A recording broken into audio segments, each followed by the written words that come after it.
తండ్రి అయినటువంటి దేవుణ్ణి ఆత్మతోనూ సత్యముతోనూ ఆయన కుమారుని ద్వారా ఆరాధించడానికి సకాలంలో చేరి వచ్చిన ప్రియులు పరిశుద్ధులందరికీ ప్రభువైన యేసుక్రీస్తు వారి నామములో మీకు శుభాలు వందనాలు తెలియజేస్తున్నాను.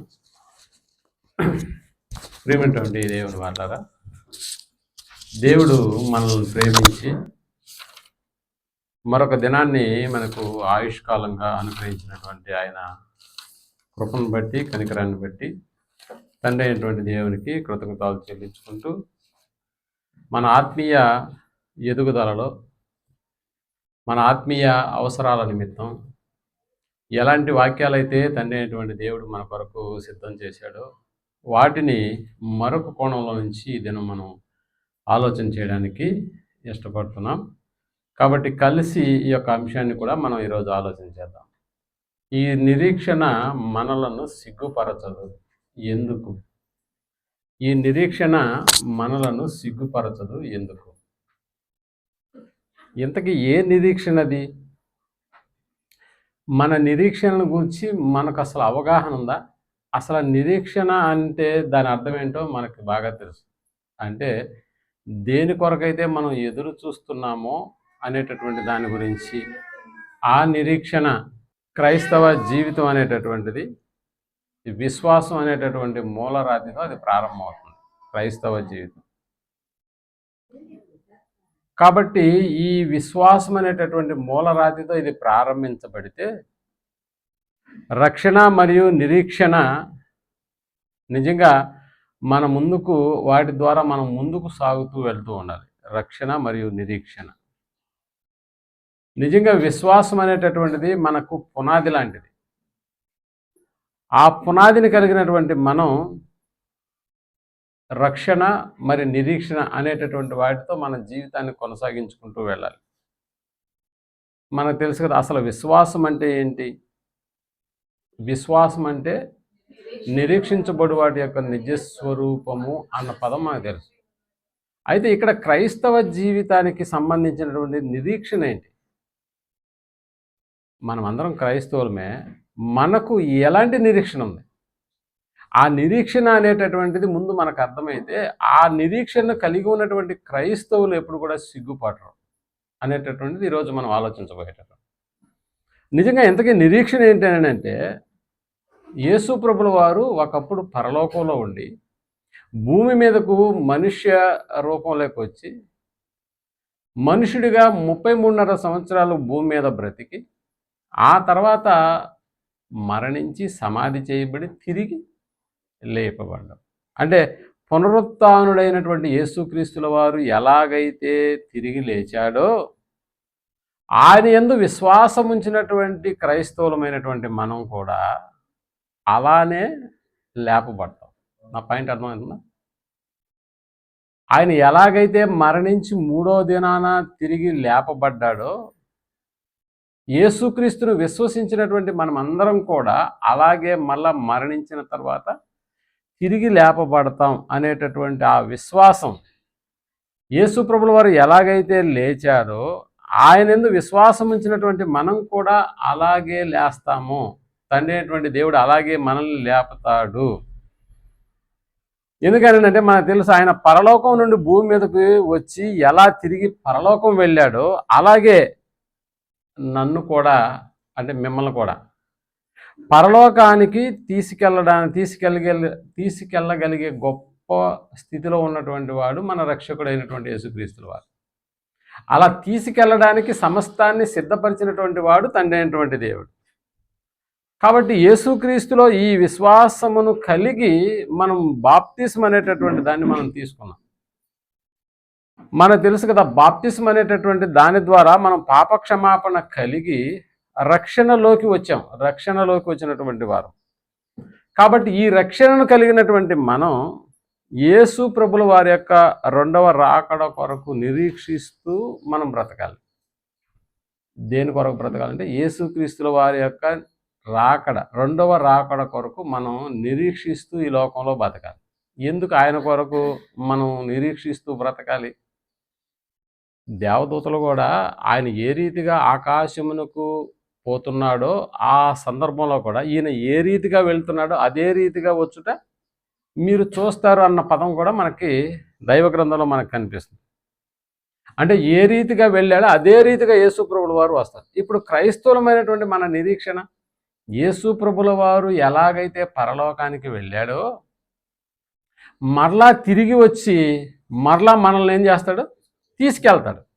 కాబట్టి ఈ నిరీక్షణ అనేటటువంటిది ప్రతి క్రైస్తవుల్లో ఉండాలి. ఈ నిరీక్షణను పక్కన పెట్టేసి మిగిలిన వాటన్నిటిలో మన యొక్క నిరీక్షణ మిగతా వాటి మీద ఆధారపడింది. ఎప్పుడు కూడా యేసు ప్రభుల వారి యొక్క రెండవ రాకడ ఎప్పుడు వస్తుందా, వెళ్ళిపోదామన్న ఆలోచన ఇక్కడ కూర్చున్న వారిలో ఎవరిలోనే ఉందా? ఎప్పటి వరకు? అంటే ఈ ఆలోచన ఇప్పుడు ప్రారంభించాం కాబట్టి బహుశా ఇక నుంచి ఉండొచ్చేమో, కానీ ఎప్పటి వరకు అలాంటి ఆలోచన లేదు. యేసునందు ఎందుకైనా నిరీక్షిస్తున్నామని అంటే అప్పులు తీరాలి, అనారోగ్యం కాస్త ఆరోగ్యంగా మారాలి, వివాహాలు కాకపోతే వివాహాలు అవ్వాలి, పిల్లలు కలగకపోతే పిల్లలు కలగాలి. ఇదేనా మన నిరీక్షణ? ఇదే. కానీ టోటల్గా ఈ జీవితాన్ని గురించి మనం ఆలోచన చేసినప్పుడు యేసు ప్రభుల వారు ఎలాగైతే పరలోకానికి ఎక్కిపోయాడో మరలా అదే రీతిగా భూమి మీదకి వచ్చి నిన్ను నన్ను మరలా ఏం చేస్తాడంటే తీసుకెళ్తాడు. అందుకనే కదా శిష్యులతో కూడా మాట్లాడుతూ మీ హృదయమును కలవరపడనీయకండి, నా తండ్రి ఇంట అనేక నివాసాలు ఉంటాయి, నేను మరలా వచ్చి మిమ్మల్ని అక్కడికి తీసుకెళ్తాను. కాబట్టి శిశువులలో కూడా ఈ నిరీక్షణ ఉందా? శిశువుల్లో కూడా ఈ నిరీక్షణ ఉంది. ఇంకా చెప్పాలంటే పౌలు గారిలో కూడా ఈ నిరీక్షణ ఉందా? ఈ నిరీక్షణ అనేటటువంటిది ఉంది. ఇక్కడ అప్పుడప్పుడు చూడండి, నిజంగా పిల్లలు దసరా ఇప్పుడు పండగ నెల వస్తుంది కదా, రేపు డిసెంబర్లో క్రిస్మస్ సెలవులు వస్తాయి, ఆ తర్వాత పండగ నెల అనేటటువంటి అంటే సంక్రాంతి సెలవులు వస్తాయి. ఇప్పుడు నిజంగా పిల్లలు స్కూల్కి వెళ్ళేటటువంటి ఈ రోజుల్లో కూడా రాబోయేటటువంటి ఆ సెలవులను దృష్టిలో పెట్టుకొని ఎంతగా ఆనందపడిపోతూ ఇప్పుడు స్కూల్కి వెళ్తారో మీరు ఆలోచన చేయండి. రేపు ఆదివారం కదా అని చెప్పి శనివారం కూడా రేపు సెలవు కదా అని ఆ రోజు ఏం చేస్తాడంటే వెళ్ళడానికి ఇష్టపడతాడు.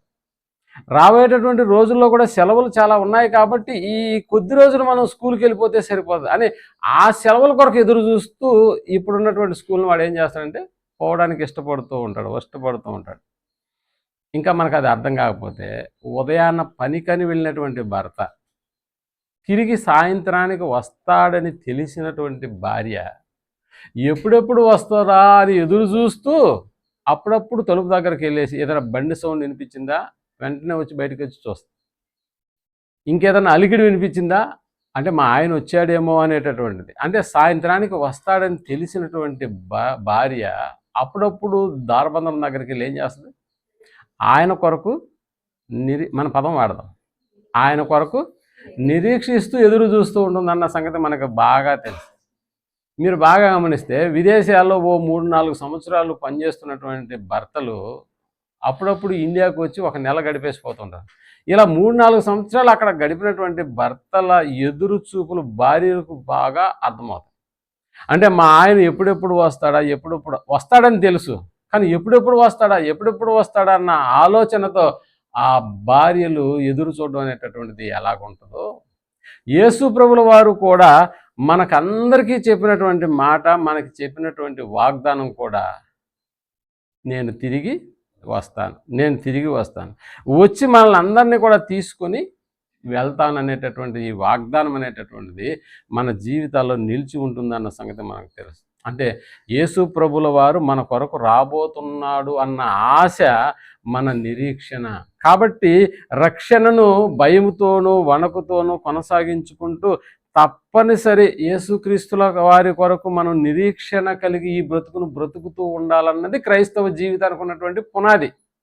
ఇంకా మీరు బాగా ఆలోచన చేస్తే ఒకసారి ప్రకటన గ్రంథము అంటే చివరి మాటల్లో మనకు కనిపిస్తున్నటువంటిది 22వ అధ్యాయము 20వ వచనాన్ని చివరి మాటగా యోహాను గారు ఈ సంగతులను గూర్చి సాక్ష్యం ఇచ్చువాడు అవును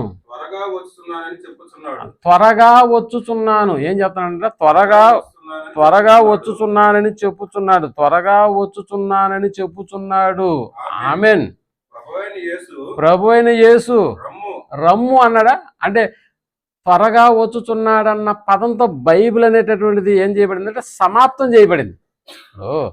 ఎవరైనా కూడా మరణశైపోయి ఉన్నాడు అనుకోండి, మరణశైపోయి ఉంటూ మాట్లాడడానికి ప్రయత్నిస్తున్నప్పుడు ఏదైనా ఒక అద్భుతమైనటువంటి విషయం చెప్పాడు అనుకోండి, అంటే ఆ విషయం చెప్పేసి చచ్చిపోయాడు అనుకోండి. ఇప్పుడు ఆ విషయం విన్నటువంటి వారి యొక్క మైండ్‌లో అదే మాటి మాటికి ఏమవుతది? రిపీట్ అవుతా ఉంటది. పడుకున్న లాస్ట్‌లో ఈ మాట చెప్పాడు. పడుకున్న లాస్ట్‌లో లేచినా ఇదే మాట చెప్పాడు. ఇదే మాట చెప్పాడు. అంటే చివరిలో ఏ మాట అయితే చెప్పాడో దాని మీదనే అతని యొక్క ఏమంటారంటే మాటి మాటికి ఆ మాటలు జ్ఞాపకం వస్తూ అతన్ని ఏం చేస్తుంటాయంటే కలవరపెడుతూ ఉంటాయి. లేకపోతే జ్ఞాపకం చేస్తూ ఉంటాయి. అలా చెప్పాడు కాబట్టి మనం అలా చేయాలి. అలా చెప్పాడు కాబట్టి అలా చేయాలి. ఇక్కడ క్రైస్తవ జీవితానికి నిజంగా ఆ జీవన విధానానికి పునాదిగా రాయబడినటువంటి దైవ గ్రంథం నిజంగా ఇది దేవుని మాటలే అని ఒకవేళ మనం అనుకుంటే, ఏ మాటతో దీన్ని ముగించాడు ఈ గ్రంథాన్ని అంటే, ఇదిగో నేను త్వరగా త్వరగా వచ్చుచున్నాను, త్వరగా వచ్చుచున్నాను, త్వరగా వచ్చుచున్నాను అంటే జ్ఞాపకం చేస్తూ గ్రంథాన్ని ముగిస్తున్నాడా? అంటే ముగుస్తున్నాడు కాబట్టి ఈ ముగింపు మాటలు ఎప్పుడు కూడా మనం చదవలేదు. ఎప్పుడు కూడా పెద్దగా దీని గురించి ఆలోచన చేయలేదు. ఏ మాట అయితే ముగింపుగా రాశాడో ఆ మాట మీద మన నిరీక్షణ ఏముండాలి? ఆ మాట మీద మన నిరీక్షణ కలిగినటువంటి వారమే మనం బ్రతకాలి. మనం ఎదురు చూడవలసింది కూడా ఇదేనా? మనం ఎదురు చూడవలసినటువంటి సంగతి కూడా ఇదే. అంటే క్రైస్తవ జీవన విధానానికి పునాదిగా ఉన్నటువంటి ఈ నిరీక్షణ అనేటటువంటి ఈ పదం యేసు ప్రభుల వారి యొక్క రెండవ రాకడ అనేటటువంటి దాన్ని మనం జ్ఞాపకం పెట్టుకోండి. ఎప్పుడు కూడా ఏ చిన్న అలజడి జరిగినా గబగబా బయటకు వచ్చేసి అంటే మొదటి శతాబ్దం క్రైస్తవ్యం కూడా వాళ్ళు ఎలా బ్రతికారయ్యా అంటే ఏదైనా చిన్న ప్రాబ్లం వచ్చిందా వెంటనే బయటకు వచ్చేసి చూస్తారు. ఏంది అలజడి ఏంటి అలజడి అని. ఏం లేదు, యేసు ప్రభుల వారు ఏమన్నా వచ్చేసినాడేమో అని భయం వేసింది అని. అంటే ఇది రాయబడి దాదాపుగా 2500 సంవత్సరాలు అయినప్పటికీ కూడా ఇప్పట్లో ఏ క్రైస్తవుల్లో కూడా ఇలాంటి ఆలోచన కానీ అలికిడి కానీ ఉందా అంటే అసలు కనబడట్లేదు. నిజంగా ప్రియమైనటువంటి వాళ్ళరా, మన వాళ్ళు ట్రైన్ ఎక్కి బయలుదేరారు, ట్రైన్ ఎక్కినప్పుడు ఫోన్ చేసినారు అని ఎప్పుడైతే వాళ్ళు వస్తున్నారని మనకు తెలుస్తుందో, ఇక మన దగ్గర ఉన్నటువంటి సెల్ ఫోన్లో అటు ఇటు కాదు, ట్రైన్ ఎక్కడుంది, ఎన్ని గంటలకి ఏ స్టేషన్ చేరింది, ఎన్ని గంటలకి మన నెల్లూరు వస్తుంది అనేది మాటి మాటికి మనం చూస్తూ ఉంటామా? ఎందుకు చూస్తుంటాం? ఆల్రెడీ ఎక్కేసినటువంటి వాళ్ళు ఆల్రెడీ వచ్చేస్తున్నారు కాబట్టి ఇక వచ్చేసేటటువంటి వాళ్ళు ఆలస్యం చేయడు కాబట్టి ఎక్కడెక్కడ దాకా వచ్చున్నారు, ఆ ట్రైన్ ఎంత దూరం ప్రయాణం చేసింది, ఇంకెన్ని కిలోమీటర్లు మన నెల్లూరుకు ఉంది అనేటటువంటి ఈ నిరీక్షణ మనల్ని ఏం చేస్తుందంటే వాళ్ళు వచ్చేంత వరకు వాళ్ళని మనం కలిసేంత వరకు వాళ్ళతో మన ఆనందాన్ని పంచుకునేంత వరకు ఈ నిరీక్షణ అనేటటువంటిది కొనసాగుతూ ఉంటుంది. కాబట్టి ప్రియమైనటువంటి వాళ్ళరా, అలాగే ఇక్కడ కూడా మనం ఏం చేయాలంటే యేసు ప్రభుల వారి యొక్క రాకడ కొరకు ఎప్పుడు కూడా ఎదురు చూడవలసినటువంటి వారమైనా కానీ క్రైస్తవ సమాజంలో క్రీస్తు రాకను గురించినటువంటి ఆసక్తి ఏమైపోతుందని అంటే ఆ నిరీక్షణ అనేటటువంటి పక్కన పెట్టేస్తున్నారు. వాటి స్థానంలో లోక సంబంధమైనటువంటి కార్యక్రమాలన్నీ వచ్చి చేరిపోతున్నాయి. ఆ నిరీక్షణ అనేటటువంటి పక్కకి వెళ్ళిపోతూ ఉంటుంది. కాబట్టి ప్రియమైనటువంటి వాళ్ళారా, ఇక్కడ మనం ఏం చేస్తున్నామంటే యేసు ప్రభుల వారి యొక్క రాకడను జ్ఞాపకం చేసుకోవట్లేదు. త్వరగా వస్తానని చెప్పినటువంటి భర్త విషయంలో భార్య మాటి మాటికి జ్ఞాపకం చేసుకుంటుంది. త్వరగా రాబోతున్నటువంటి సెలవుల గురించి పిల్లలు కూడా అమ్మయ్య నాకు ఆ సెలవులు వస్తున్నాయి కాబట్టి అప్పుడు వెళ్ళిపోతాను అని ఇలా ఆలోచన చేస్తున్నారే తప్ప యేసు ప్రభుల వారి యొక్క రాకడను ఎవరైనా జ్ఞాపకం చేసుకుంటూ బ్రతుకుతున్నారా? అమ్మయ్య ఈ రాత్రి పడుకుంటున్నాను, ఒకవేళ రాత్రికి ఏమైనా యేసు ప్రభుల వారు వచ్చేస్తారేమో అన్న ఆలోచనతో నిద్రపోయిన వాళ్ళు ఎవరైనా ఉన్నాం ఇక్కడున్న వాళ్ళలో కూడా.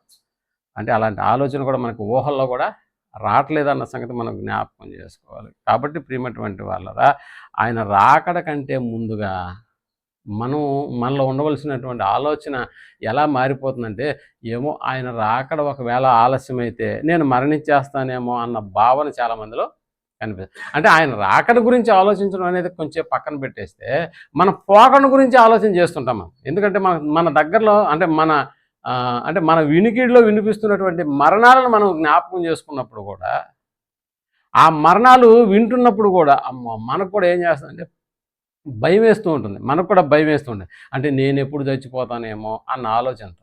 అంతేగాని యేసు ప్రభుల వారు ఎప్పుడు వస్తారో అన్న సంగతిని గురించి మాత్రం పక్కన పెట్టేస్తున్నాను. నిజంగా యేసు ప్రభుల వారి యొక్క రాకడ ఆలస్యం అవుతుంది. ఆయన రాకడలో అందరూ నిజంగా ఆయన రాకడలో ఆయన కోరుకునేది ఏంటంటే ఆయన వచ్చే లోపు అందరూ ఏమవ్వాలని కోరుకుంటున్నాడు? అందరూ రక్షణ పొందాలి, అంతేనా?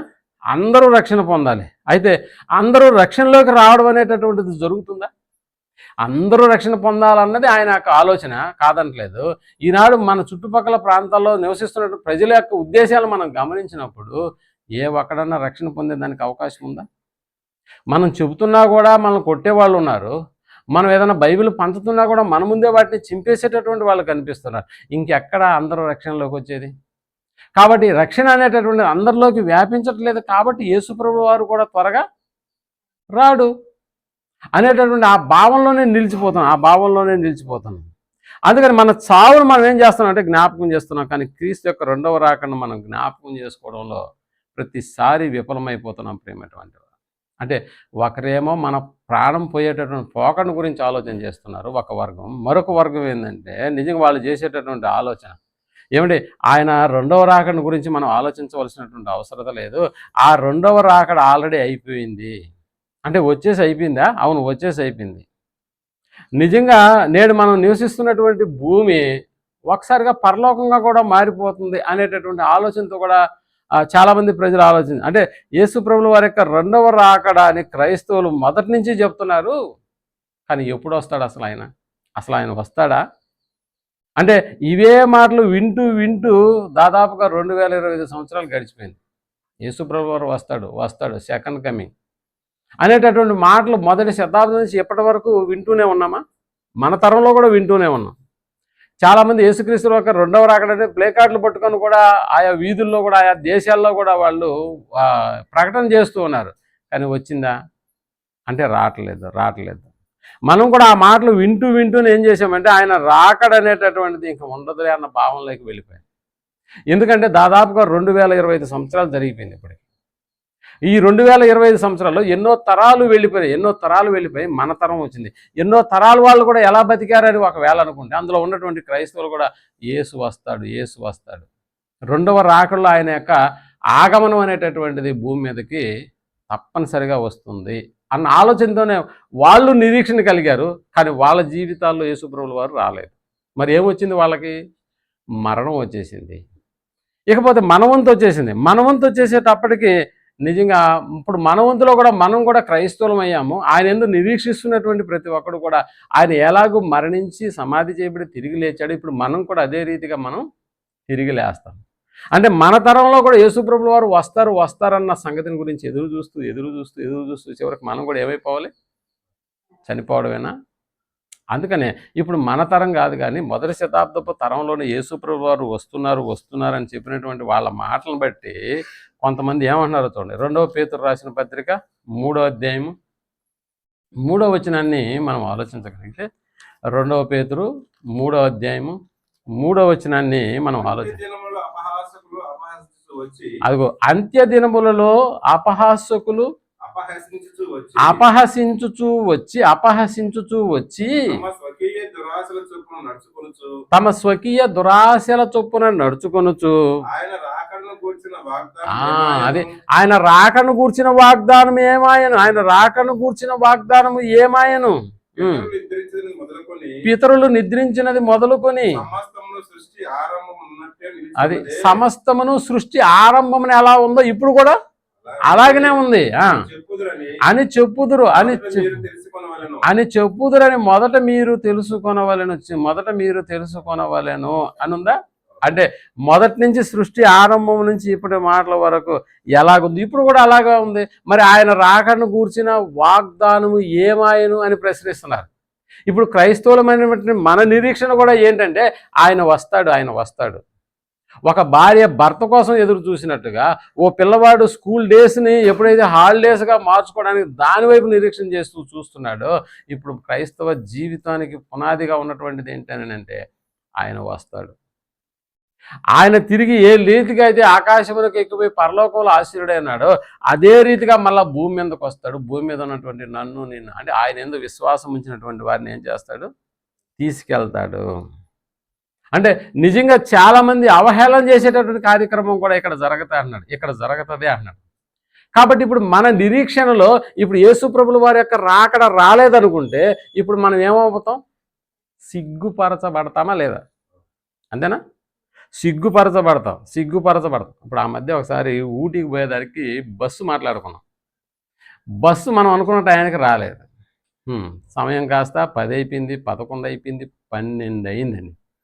ఎంతసేపటికి బస్సు దగ్గరికి అక్కడికి తిరుగుతానే ఉన్నాము, ఇంకా అయిపోద్దులే అన్న నిరీక్షణతోనే ఆ 8 గంటలు గడిచిపోయాయి.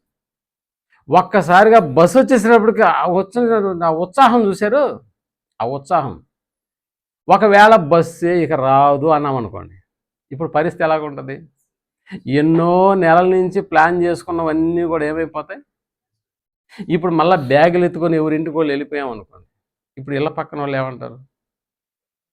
ఓహో, పెద్ద రెడీ అయ్యి వెళ్ళిపోయి అంటారా? ఓ పెద్ద రెడీ అయ్యి వెళ్ళిపోయినారు, మీరేనా ఊటికి పోయేది, ఏమంత హడావుడి అని అవహేళన చేస్తూ మాట్లాడతారా? ఇప్పుడు యేసుప్రభుల వారి యొక్క రాకడను కూర్చున్నటువంటి వాగ్దానము ఏమాయను అని మాట్లాడుతున్నారండి. అంటే ఇప్పుడు అంత్య దినాల్లో ఆయన యొక్క రాకడ ఆసన్నమయ్యేటటువంటి ఆ దినం కోసం ఎదురు చూస్తున్నటువంటి మన జీవితాలలో ఇప్పుడు యేసుప్రభుల వారి యొక్క రాకడ జరగలేదనుకుంటే మన నిరీక్షణ ఏమవుతుంది? సిగ్గుపరచబడుతుందా పడదా? పడుతుంది. సిగ్గుపరచ పడిపోతాము. యేసుల వారు దగ్గర అంటే ఆయన వెళ్ళిన దగ్గర నుండి ఎన్నో తరాలు ఆయన రాకడ కొరకు ఏం చూశారు? ఎదురు చూశారు. మరి శిష్యులు కూడా ఆయన రాకడ కొరకు ఎదురు చూశారా? శిష్యులు కూడా ఎదురు చూశారు. ఇంకా పౌలు గారు కూడా ఎదురు చూశారా? చూశారు. నేనున్న ఈ కాలంలోనే ఆయన వస్తాడని ఎదురు చూశాడు కాబట్టి ఈ నిరీక్షణ మనల్ని సిగ్గుపరచద్దా అని ప్రశ్నిస్తున్నాడు. అందుకనే పౌలు గారు రోమీలకు రాసినటువంటి ఆ యొక్క పత్రికలో మనం చదువుకున్నటువంటి నాకు వాక్య భాగం మనం చదువుకున్నాం కదా, నిజంగా ఆ వాక్య భాగంలో ఆయన చెప్తున్నటువంటి మాట మనం చక్కగా ఆలోచించగలిగితే, యేసుక్రీస్తుల వారు వస్తారని చెప్పి రాకపోయేసరికి మనం సిగ్గుపరచబడతామా లేదా అంటే ఖచ్చితంగా ఆయన రాకడ అసలు జరగలేదనుకోండి, అనేక తరాలు ఆయన రాకడ కొరకు ఎదురు చూసి మరణించినటువంటి వాళ్ళందరూ ఏమైపోతారు? ఇప్పుడు సిగ్గుపరచబడతారు కదా. ఇప్పుడు ఒకవేళ మా తాత యేసుక్రీస్తునందు విశ్వాసం ఉంచి ఆయన రాకడ కొరకు ఎదురు చూసి చచ్చిపోయాడండి. ఇప్పుడు ఆయన్ని బట్టి ఇప్పుడు మిగతా వాళ్ళు ఏమనుకోవాలి? ఓహో, ఆయన బతికినంతకాలం ఎవరి కోసం ఎదురు చూశాడు, మరి ఆయన రాలేదు కదా, మీరెందుకు మళ్ళీ ఆయన రాకడ కొరకు ఎదురు చూస్తూ ఉంటారు, అనవసరం కదా అనేటటువంటి అవహేళన జరిగేటటువంటి ఆ పరిస్థితులు మన జీవితంలో ఎంతోమంది దగ్గర నుంచి మనకు ఎదురైనా కూడా ఇప్పుడు అర్థమవుతుందా? అలాంటి నిరీక్షణ నన్ను ఎప్పుడు కూడా సిగ్గుపరచద్దు అన్న సంగతి నువ్వు జ్ఞాపకం పెట్టుకో. ఒకవేళ ఆయన రాకడ ఆలస్యమైతే మనం పోతామేమో కానీ పోయేటప్పుడు కూడా మన నిరీక్షణ ఎలా ఉండాలంటే ఆయన వచ్చి మనల్ని తీసుకెళ్తాడు. ఒకవేళ నేను మరణించినా మళ్ళీ తిరిగి లేపి తీసుకెళ్తాడన్న నిరీక్షణతో మనం ఈ జీవితాన్ని ముగించగలిగితే నీ నిరీక్షణలో ఎప్పుడు కూడా సిగ్గుపరచబడవు. కాబట్టి ఈ నిరీక్షణ మనల్ని సిగ్గుపరచదు అన్న విషయాన్ని గురించి పౌలు గారు స్పష్టంగా తెలియజేస్తున్నాడు. రోమీలకు రాసిన పత్రిక 5వ అధ్యాయము 4వ వచనాన్ని మనం ఆలోచన చేయగలిగితే 2వ వచనం నుంచి చదవాలి. 2వ వచనం నుంచి చదవాలి. అంతేకాదు మరియు ఆయన ద్వారా అదిగో ఆయన ద్వారా మనము విశ్వాసము వలన ఈ కృపయందు ప్రవేశము గలవారమై అందులో నిలచియుండి దేవుని మహిమను కూర్చిన నిరీక్షణను బట్టి అతిశయపడుతున్నాము. ఆ నిరీక్షణ మనకి ఏం చేస్తుంది? అతిశయపడుతున్నాము. అంతేకాదు శ్రమ ఓర్పును, ఓర్పు పరీక్షను, పరీక్ష నిరీక్షణను కలుగజేయును అని ఎరిగి శ్రమల యందు కూడా మనం ఏం చేస్తున్నాం? శ్రమల యందు కూడా అతిశయపడుతున్నాము. ఎందుకనగా అది ఈ నిరీక్షణ అంటే నువ్వు ఒకవేళ శ్రమల యందు కూడా అతిశయపడేవాడివే అయితే ఆ నిరీక్షణ అంతే చెప్తున్నాడు, ఆ నిరీక్షణ మనల్ని ఏం చేయదంట? సిగ్గుపరచదు. ఎందుకంటే ఈ నిరీక్షణ మనలను సిగ్గుపరచదు అన్నాడు. మరి సిగ్గుపరచకపోతే యేసుక్రీస్తు వాళ్ళు వచ్చేయాలి కదండి. సరే, వచ్చేస్తాడు. మనం ఆయన రాకడ కొరకు ఎదురు చూసిన వాళ్ళమా? ఆయన కొరకు మనం ఈ లోక సంబంధమైనటువంటి జీవితాలను బాగు చేసుకునే దానికోసమా? ఎప్పుడు కూడా ఆయన రాకడ కొరకు మనం ఎప్పుడు ఎదురు చూడలేదండి. మన జీవితాలు బాగుండాలనే ఎదురు చూసాం, అంతేనా? మన జీవితాలు ఈ లోకంలో మన జీవితాలు బాగుండాలి. ఎలాగ బాగుండాలి? అనారోగ్యం వస్తే ప్రార్థన చేయండి అయ్యగారు అంటారా? అంతే. అప్పుల బాధలు ఉంటే ప్రార్థన చేయండి, ఇంకేదన్నా ప్రాబ్లం ఉంటే ప్రార్థన, అంతేగాని రాబోయే లోకం కొరకు నిజంగా మనం ఎప్పుడైనా ఆ లోకానికి మన యేసుప్రభుల వారు మనల్ని, ఎందుకంటే ఆ మార్గం మీకు తెలియదు, నేనే మార్గము, నేనే సత్యము, నేనే జీవము, కాబట్టి ఆ మార్గం మీకు తెలియదు కాబట్టి నేనే వచ్చి మిమ్మల్ని తీసుకెళ్తాను అన్నాడు. కాబట్టి ఇప్పుడు మన నిరీక్షణ అంతా ఆయన రాకడ కొరకు ఎదురు చూసేటటువంటి వాళ్ళంగా ఉండాలి. కాబట్టి ప్రియమైనటువంటి వాళ్ళరా, ఎలాంటి పరీక్ష అంటే ఈ నిరీక్షణలో మనకి ఎలాంటి పరీక్షలు ఎదురైనా కూడా, ఎలాంటి శ్రమలు ఎదురైనా కూడా మన నిరీక్షణ ఎప్పుడు కూడా ఏమవ్వాలంటే బలపరచబడాలి తప్ప బలహీనపరచకూడదు అన్న సంగతి మనం జ్ఞాపకం చేసుకోవాలి. ఎందుకంటే మన నిరీక్షణ ఎప్పుడు కూడా సిగ్గుపరచబడనీయకుండా ఉండాలి అని అంటే మన నిరీక్షణలో ఎలాంటి లోపం ఉండకూడదు, ఎలాగ బలహీనం అయిపోయేటటువంటి అవకాశాలు ఉండకూడదు. కాబట్టి లేఖనాల్లోకి వెళ్ళి ఓర్పును కలిగి మన నిరీక్షను బలపరుచుకోవాలి అనేటటువంటి ఆలోచన నిజంగా లేఖనాల్లోకి వెళ్ళి మనం చక్కగా ఆలోచించగలిగితే చరిత్రలో దేవుడు చాలా అద్భుతమైనటువంటి విషయాలు మన కొరకు రాయించాడు. చరిత్రలో అద్భుతమైనటువంటి విషయాలను దేవుడు రాయించాడు. ముఖ్యంగా చెప్పాలంటే బైబిల్ గ్రంథం పాత నిబంధనంతా తీసుకుంటే మనకి కనిపించేటటువంటి వ్యక్తులు ఎవరయ్యానంటే ఇశ్రాయేలీలు అన్న సంగతి మనకు బాగా తెలుసు. ఇశ్రాయేల్, ఎందుకంటే దేవుడు ఇశ్రాయేలును నా స్వజనులు, నా సొంత జనాంగం అన్న పేరుతో, అంటే ఒక జాతినే దేవుడు తన ప్రజలుగా అభివర్ణించుకున్నటువంటి జాతిగా ఇశ్రాయేల్ ప్రజలు మనకు కనిపిస్తున్నారు. కాబట్టి ఆ ఇశ్రాయేలీల పరిస్థితిని గురించి మనం ఆలోచన చేసినప్పుడు వాళ్ళ యొక్క స్థితిగతులను గురించి దేవుడు చాలా చక్కగా రాయించాడు. వాళ్ళ యొక్క స్థితిగతులు ఎక్కడి నుంచి మనకు బాగా స్పష్టంగా కనిపిస్తాయని అంటే నిర్గమాకాండంలో, అంటే వాళ్ళ ఐగుప్తులో వాళ్ళు పడుతున్నటువంటి శ్రమ, వేదన, అక్కడ పరిస్థితులను గురించి ఒక్కసారి మనం ఆలోచన చేస్తూ ముందుకు వెళ్దాం. నిర్గమాకాండంలోకి వెళ్ళి 1వ అధ్యాయము 13వ వచనంలో 13-14 చేత అదిగో, అంటే ఇప్పుడు మనం ఒకసారిగా ఆ ప్రాంతంలోకి వెళ్ళిపోతున్నాం. ఇప్పుడు ఐగుప్తు ప్రాంతంలోకి వెళ్ళిపోతున్నాం. ఆల్రెడీ ఐగుప్తులోకి ప్రవేశించినటువంటి ఇశ్రాయేలీల సంఖ్య 70 మంది ప్రారంభంలో, అంతే కదా. ఆ 70 మంది కాస్త ఏమైపోయినారంటే విస్తారముగా విస్తరించేసినారు. విస్తారంగా ఒకసారి 9వ వచనం, అతడు తన జనులతో ఇట్లా, నేను అతడు అంటే కొత్త రాజు, యోసేపు నెరగిన రాజు వచ్చినాడు, తన జనులందరినీ మీటింగ్ ఏర్పాటు చేసి, ఇదిగో ఇశ్రాయేలు సంతతి అయిన ఈ జనము మనకంటే విస్తారముగాను బలిష్టముగాను ఉన్నది, వారు విస్తరింపకుండాన్నట్లు మనం వారి ఎడల యుక్తిగా జరిగించుకుందుము లేని ఎడల యుద్ధము కలిగినప్పుడు కూడా మన శత్రువులతో చేరి మనకు విరోధముగా యుద్ధము చేసి ఈ దేశంలో నుండి వెళ్ళిపోదురేమో అని మాట్లాడుతూ ఇప్పుడు 13వ వచనంకి రండి. ఇశ్రాయేలుల చేత కఠినముగా సేవ చేయించుకున్నది. ఇశ్రాయేల్ చేత ఐగుప్తీయులు ఎలా చేసిన కఠినముగా సేవ చేయించుకున్నది. వారు ఇశ్రాయేలుల చేత చేయించుకున్న ప్రతి పనియు ఎలాగుందంట? కఠినముగా ఉండెను.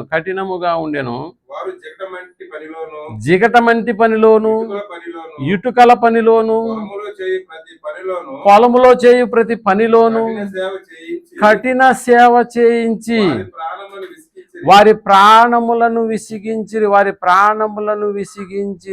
పొలం పనిలో కూడా ఏమంటే పొలం పనులు అన్నాడంటే, పొలం పని అంటే మామూలా? విత్తనాలు నాట్లు వేసేటటువంటి వాళ్ళు ఒక వర్గంగా ఉంటారు, ఆ తర్వాత దానికి దున్నేవాళ్ళు వేరుగా ఉంటారు, ఆ తర్వాత దానికి మందు కొట్టేవాళ్ళు వేరుగా ఉంటారు, తర్వాత వరి కోత కోసేవాళ్ళు వేరుగా ఉంటారు, కోత కోసేట మళ్ళీ వాటిని నూర్చి మళ్ళా కొట్లకు చేర్చేంత వరకు ఆలోచన చేస్తే ఏమంటే ఆ పని చాలా కఠినంగా చేయించుకునేటటువంటి వాళ్ళు. ఇంకా చెప్పాలని అంటే యజమానుడు దయదలిస్తే కానీ వాళ్ళని ఇంటికి పంపించేటటువంటి పరిస్థితి ఉంది. నిజంగా ఇంకా చెప్పాలంటే వాళ్ళు ఎంత కఠినంగా సేవ చేయించుకునేటటువంటి పరిస్థితి వాళ్ళ జీవితాల్లో, అంటే ఐగుప్తీయుల యొక్క ఆలోచనలోకి వెళ్ళి మనం ఆలోచన చేస్తే ఆ ఇశ్రాయేలు మగపిల్లవాడు కూడా పుట్టకూడదు అన్న ఆలోచనకు వచ్చేసింది. మగపిల్లవాడు కూడా పుట్టకూడదు అన్న ఆలోచనలోకి వాళ్ళు వచ్చేసినారంటే కనపడకూడదు, ఒకవేళ కంటే చంపేసేయాలి, మగపిల్లవాడిని ఉండనివ్వకూడదు. అంటే అంత కఠినంగా మారిపోయారా? అవును, అంత కఠినంగా మారిపోయారు. పోనీ అలాగని ఐగుప్తి దేశం ఇశ్రాయేల్కి ఏమన్నా ఒక టూరిస్ట్ ప్లేస్ లాగా ఉందంటే కాదు, చాలా కఠినంగా ఉంది. 5వ అధ్యాయం నిర్గమాకాండము 5వ అధ్యాయం 6-7 వచనాలను మనం ఆలోచించగలిగితే, ఆ దినమున ఫరో ప్రజలపైనున్న కార్య నియామకులకు అంటే అధికారులకు అనమాట, వారి నాయకులకును ఇట్లు ఆజ్ఞాపించెను, ఇటుకలు చేయుటకు మీరు ఇక మీదట గడ్డి ఇయ్యకూడదు. వారు వెళ్ళి తామే గడ్డిని కూర్చుకొనాలి, అంటే పనిని విపరీతంగా పెంచేశారా? అవును, విపరీతంగా పెంచేశారు. అంటే ఏమని, వీళ్ళు సోమరులు కాకపోతే మా దేవుణ్ణి ఆరాధించుకోవాలి, మేము అక్కడికి వెళ్తామని అడుగుతున్నారు. నిజంగా అంటే వీళ్ళు పనికి ఎంత దొంగలంటే, అందుకని వీళ్ళకి ఇవ్వాల్సిన గడ్డి కూడా, గ్రాసం కూడా వీళ్ళకి ఇవ్వబాకండి కఠినంగా ఆజ్ఞాపించినటువంటి వాడు ఫరో చక్రవర్తి. అంటే వాళ్ళ పనికి తగ్గటటువంటి పనిముట్లు కూడా ఇవ్వకుండా వాటిని వాళ్ళే ఏం చేసుకోవాలంటే వాటిని సమకూర్చుకోవాలి. కఠినంగా వాళ్ళు ఏం చేస్తున్నారంటే ఇశ్రాయేల్ పట్ల వాళ్ళు తమ యొక్క వైఖరిని కొనసాగిస్తున్నారు. 6వ అధ్యాయం 9వ వచనాన్ని కూడా మనం నిర్గమాకాండంలో ఆలోచన చేస్తే, 6వ అధ్యాయం, మోషే ఇశ్రాయేలుతో అలాగ చెప్పాను, అయితే వారు దేని బట్టి, మనోవ్యాకులమును బట్టి అంటే మానసిక రోగం అనేటటువంటిది ఆటోమేటిక్గా మానసిక అంటే మనోవ్యాకులమును బట్టి, కఠిన దాసత్వమును బట్టి నీకు దండం పెడతాం మోసే అంటున్నారు. అంతే, నీ మాట వింటలేదు మేము, ఎందుకంటే మాకున్న పరిస్థితి అలాంటిది. ఏమంటే కొరడా దెబ్బలు కొట్టించుకుని ఇంటికి వచ్చినటువంటి కుమారుడు తల్లిదండ్రుల పక్కన కూర్చొని, అమ్మా వాళ్ళు ఈరోజు కూడా నన్ను కొట్టారమ్మా, కావాలంటే చూడు ఈ పని అంటే, ఇప్పుడు తల్లిదండ్రుల యొక్క పరిస్థితి ఎలాగుంటుందో మీరు ఆలోచించి. తల్లిదండ్రుల యొక్క పరిస్థితి ఎలాగుంటుందో అంటే, అలాగని ఎదిరించడానికి ఏమైనా శక్తి ఉందా?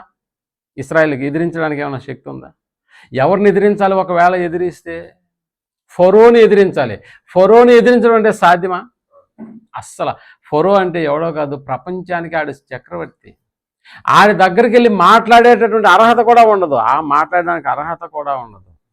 నిజంగా అప్పటి నుంచి తమ పిల్లలకు ఎలాంటి మాటలు చెప్తూ వచ్చారంటే, నాన్న దెబ్బలు తింటే తిన్నావు, కానీ మన కొరకు ఒక నాయకుడు వస్తాడు.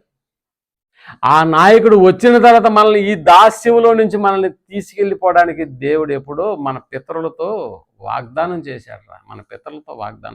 కాబట్టి మన ఇప్పుడు పడుతున్నటువంటి ఈ బాధలు, ఇబ్బందులు, కష్టాలు, నష్టాలు ఇవన్నీ ఎంతవరకు ఉంటాయనంటే, ఇదిగో ఆ నాయకుడు వచ్చి మనల్ని తీసుకెళ్లేంత వరకే. ఏమంటే ఊహల్లో కూడా లేనటువంటి సమయాల్లో కూడా, ఏమంటే ఒక్కసారి మీరు ఆలోచన చేయండి, ఏదైనా ఒక జనాంగంలో నుంచి ఒకరిని లేకపోతే ఇద్దరిని తీసుకురావడానికి సాధ్యమవుతుందే కానీ ఒక జాతి మొత్తాన్ని తీసుకెళ్లాలంటే ఇది సాధ్యమవుతుందా?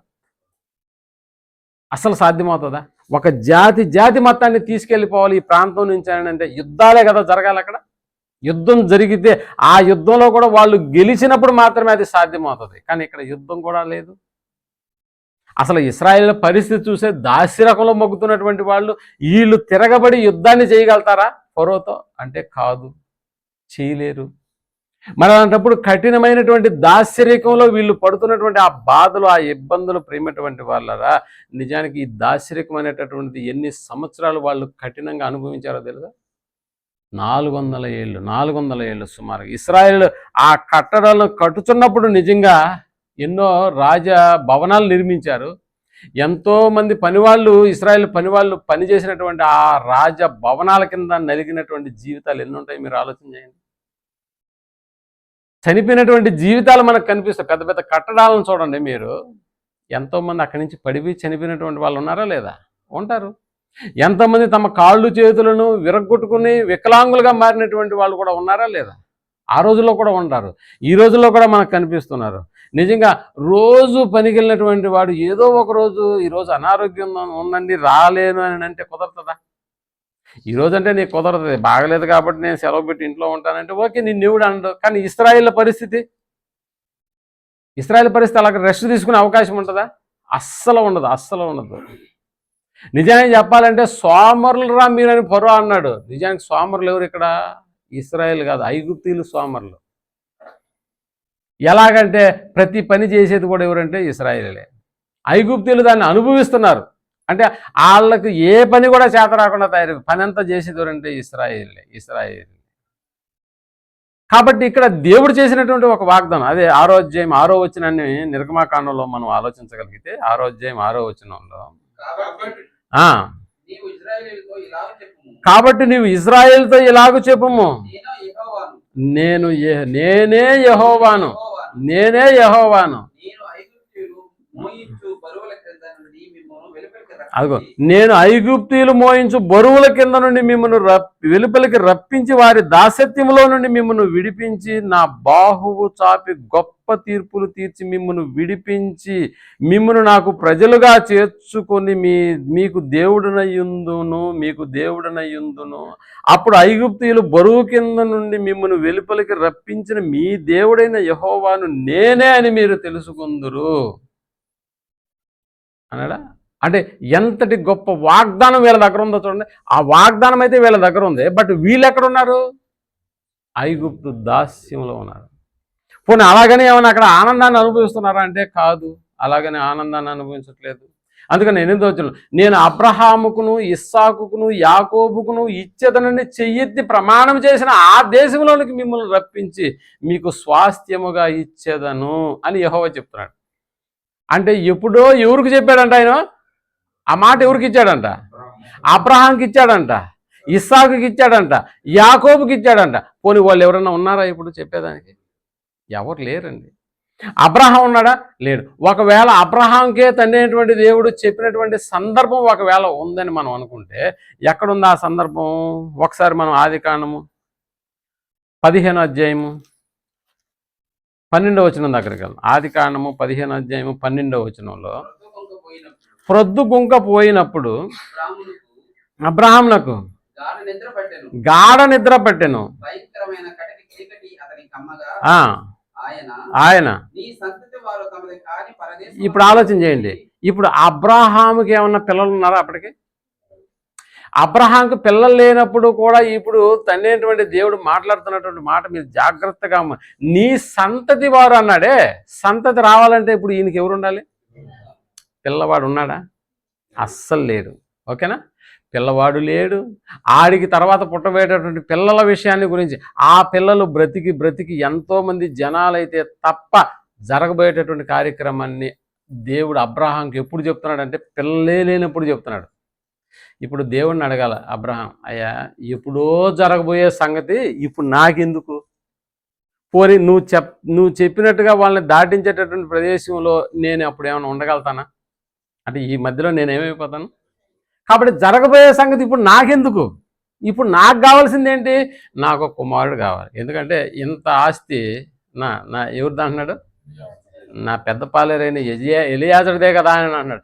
ఎప్పుడో జరగబోయే సంగతి ఇప్పుడు నాకెందుకు అని ఏమన్నా ప్రశ్నించాడా? లేదు. అందుకని ఇక్కడ చెప్తున్నాడు, నీ సంతతి వారు తమది కాని పరదేశమందు నివసించి ఆ దేశపు వారికి దాసులుగా ఉందురు. అంటే జరగబోయేటటువంటి విషయాన్ని ముందుగానే అబ్రహాం గారికి తెలియజేశాడా? దేవుడు అబ్రహామును ప్రేమించాడు. ఇంకా చెప్పాలంటే అబ్రహాము విశ్వాసులకు తండ్రి. కాబట్టి దేవుడు ప్రేమిస్తే ఆ ప్రేమించేటటువంటి వారికి అసలైనటువంటి విషయాలు, తన తరంలో కాకపోయినా తర్వాత తరంలో జరగబోయేటటువంటి విషయాలన్నింటినీ కూడా దేవుడు బయలుపరుస్తాడన్న సంగతి మర్చిపోవద్దు. కాబట్టి నీ సంతతి వారు తమది కాని పరదేశమందు నివసించి ఆ దేశపు వారికి దాసులుగా ఉందురు. వారు 400 ఏండ్లు వీరిని శ్రమ పెట్టుదురు. వీరు ఎవరికి దాసులవుదురు? ఆ జనమునకు నేనే తీర్పు తీర్చుదును. ఆ తర్వాత వారు మిక్కిలి ఆస్తితో బయలుదేరి వచ్చేదరు అని ఉందా? అంటే ఇదంతా ఎప్పుడు జరుగుతుందండి? ఆదికాండం అయిపోవాలి, నిర్గమాకాండం ప్రారంభంలో నుంచి జరుగుతుంది. ఎప్పుడో జరుగుతున్నటువంటి సంగతులను ఇప్పుడు చెప్పడం వల్ల ఏమైనా అబ్రహాంకి లాభం ఉందా? ఏమైనా లాభం ఉందా? అసలు ఈ మాట చెప్పే నాటికి ఇస్సాకు ఏమైనా ఉన్నాడా అంటే ఇస్సాకు లేడు.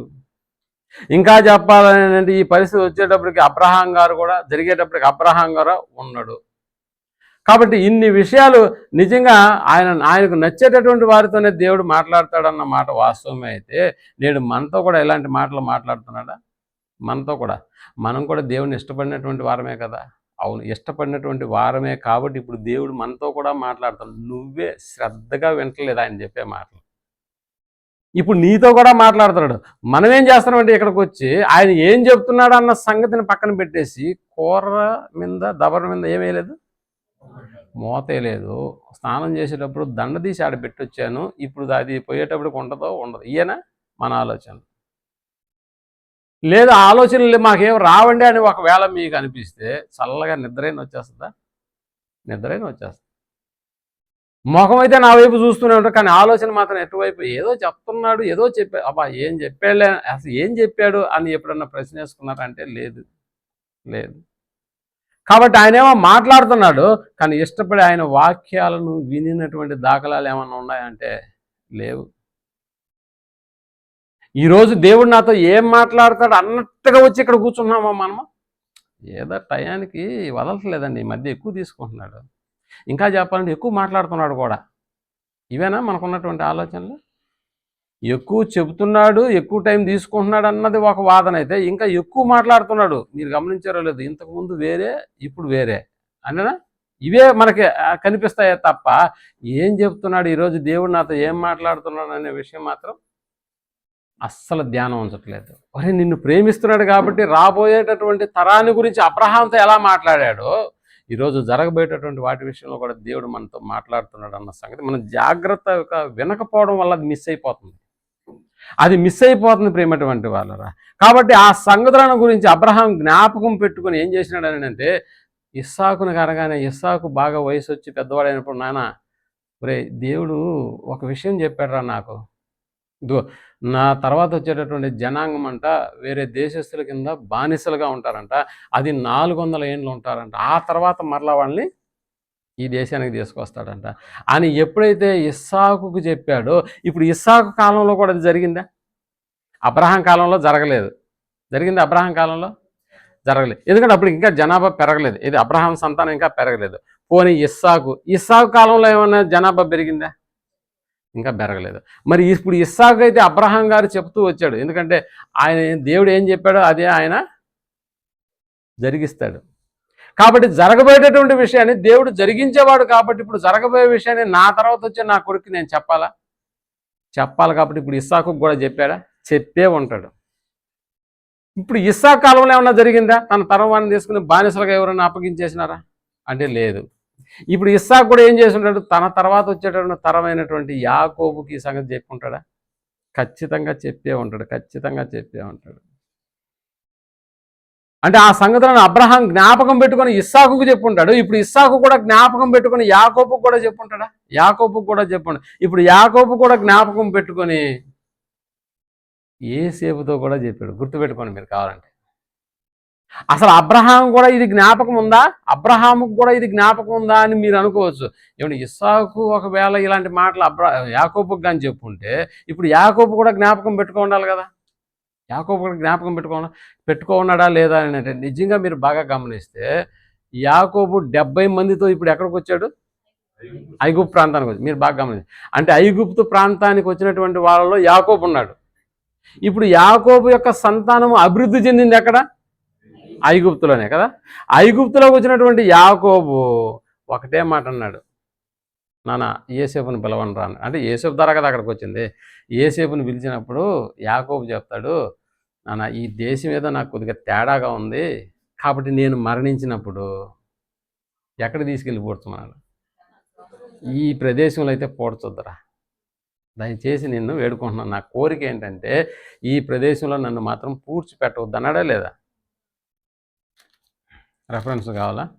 సరే మీరు మళ్ళీ దాన్ని చదువుకోండి. ఆ యొక్క మాట అక్కడ చాలా స్పష్టంగా తెలియజేస్తున్నాడు. ఆ తర్వాత ఎప్పుడైతే నన్ను ఇక్కడ పూడ్చిపెట్టొద్దు అని చెప్పినాడో అక్కడి నుంచి ఎప్పుడైతే ఆయన మరణించినటువంటి దినాల కోసం ఎదురు చూసినటువంటి యోసేపు కూడా ఆయన మరణించిన తర్వాత యోసేపు కూడా ఒక అంటే తనకున్నటువంటి అధికారులను తీసుకుని యాకోబు దేహాన్ని తీసుకెళ్ళి ఎక్కడ పూడ్చొచ్చాడో తెలుసా? కనాన్లో పూడ్చొచ్చాడు. ఎందుకంటే అది వాళ్ళ నాన్న కోరిక.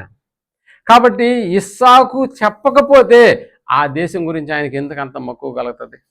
పోనీ ఇస్సాకు యాకోబుకు చెప్పాడు. ఇప్పుడు యాకోబు కూడా నా దేహాన్ని ఇక్కడ పూడ్చొద్దు నాన్న, మన పితరుల కాలం అక్కడ ఉన్నటువంటి ఆ దేశంలో నన్ను పూడ్చండి అని అన్నాడు. సరే అలాగని చెప్పి యాకోబు కూడా యోసేపుకు కూడా చెప్పకుండా ఉంటాడా? ఖచ్చితంగా యోసేపుకు కూడా చెప్పే యాకోబుతో మాట్లాడుతున్నటువంటి, అంటే నిజంగా ఇక్కడ మనం ఆలోచన చేస్తే 46వ అధ్యాయంలో మనకు కనిపిస్తుంది. 46వ అధ్యాయం అండి 3వ వచనం. ఆయన ఉమ్, నేనే దేవుడను, నేనే దేవుడును, నీ తండ్రి దేవుడను. ఉమ్, ఐగుప్తును వెళ్ళడు భయపడకము, ఐగుప్తునికి వెళ్ళడానికి భయపడకు, అక్కడ నిన్ను గొప్ప జనముగా చేసేదను, అక్కడ నిన్ను గొప్ప జనముగా చేసేదను, నేను ఐగుప్తునకు ఉమ్, నీతో కూడా వచ్చేదను, నీతో కూడా వచ్చేదను, అంతేకాదు నేను నిశ్చయముగా నిన్ను తిరిగి తీసుకుని వచ్చేదను, నిశ్చయముగా నేను నిన్ను తిరిగి తీసుకుని వచ్చేదను. యోసేపు నీ కన్నుల మీద ఏసేపు నీ కన్నుల మీద తన చెయ్యి ఉంచునని సెలవీయగా, తన చెయ్యి ఉంచునని సెలవీయగా, తన చెయ్యి ఉంచునని సెలవీయగా యాకోబు లేచి యాకోబు లేచి బేర్షెబా నుండి వెళ్ళెను. ఫరో అతన్ని ఎక్కించి తీసుకుని రైట్ ఇదంతా జరిగిందా? ఇప్పుడు యాకోబు గారు ఐగుప్తులోకి వచ్చాడు. ఐగుప్తులోకి వచ్చిన తర్వాత 47వ అధ్యాయం చూడండి, 29వ వచనంలో 47వ అధ్యాయం 29 ఆదికాండం. ఇశ్రాయేలు సహవాసుల జనము సమీపించినప్పుడు ఇజ్రాయెల్ అనగానే జనాన్ని గుర్తుపెట్టుకోబాకండి. ఇజ్రాయెల్ అనగానే యాకోబు అని గుర్తుపెట్టుకోండి. ఇప్పుడు యాకోబు నేను చదువుతాను కదా. ఇజ్రాయేలు అంటే యాకోబు చావవలసిన దినములు సమీపించినప్పుడు ఇప్పుడు ఎక్కడున్నాడు ఈయన? ఐగుప్తులో ఉన్నాడు. బాగా గుర్తుపెట్టుకోండి, ఐగుప్తులో. ఇశ్రాయేలు చావవలసిన దినములు సమీపించినప్పుడు అతడు తన కుమారుడైన యేసేపును పిలిపించి, నా ఎడల నీకు కటాక్షమున్న ఎడల దయచేసి నీ చెయ్యి నా తొడ కింద ఉంచి నా ఎడల దయను నమ్మకమును కనపరచుము, ఎట్లనగా నన్ను ఐగుప్తులో పాతి పెట్టకుము అన్నాడు. చూడండి, నన్ను అంటే తొడ కింద. ఆ రోజుల్లో ప్రమాణం చేసేవాళ్ళు, ఇప్పుడు ప్రమాణం చేసే పద్ధతి ఏంటంటే చేతిలో చేసుకుంటారా? ఆ రోజుల్లో ప్రమాణం చేసే పద్ధతి తొడ కింద పెట్టుకోవాలి, తొడ కింద పెడతాను. ఆ రోజులో ఉన్నటువంటి పద్ధతి అది. సరే, ఇప్పుడు నన్ను ఎక్కడ పూర్తి ఐగుప్తులో పాతి పెట్టకము, నా పితరులతో కూడా నేను పండుకొనున్నట్లు ఐగుప్తులో నుండి నన్ను తీసుకొని పోయి వారి సమాధిలో నన్ను పాతి పెట్టమని అతనితో చెప్పాను. అందుకు అతడు నేను నీ మాట చొప్పున చేసేదను అని చెప్పారా? రైట్. ఇప్పుడు యేసేపుకు కూడా ఇప్పుడు వాళ్ళ నుంచి ఆయన కనుగొన్నటువంటిది ఏంటంటే, ఇప్పుడు మళ్ళా తన ఇశ్రాయేల్ అందరూ బాగా పెరిగారు. యేసేపు కాలంలో ఇశ్రాయేల్ అందరూ బాగా ప్రబలినప్పుడు ఇప్పుడు ఇశ్రాయేల్ అందరినీ కూడా అందులో ఉన్నటువంటి పెద్ద పెద్ద వాళ్ళని కూడా పిలిచి ఐగుప్తుకు సంబంధించినటువంటి అంటే ఆ యొక్క విషయంలో యేసేపు కూడా తన యొక్క విషయాన్ని గురించి చెప్తున్నాడు. 24వ వచనం 50వ అధ్యాయం.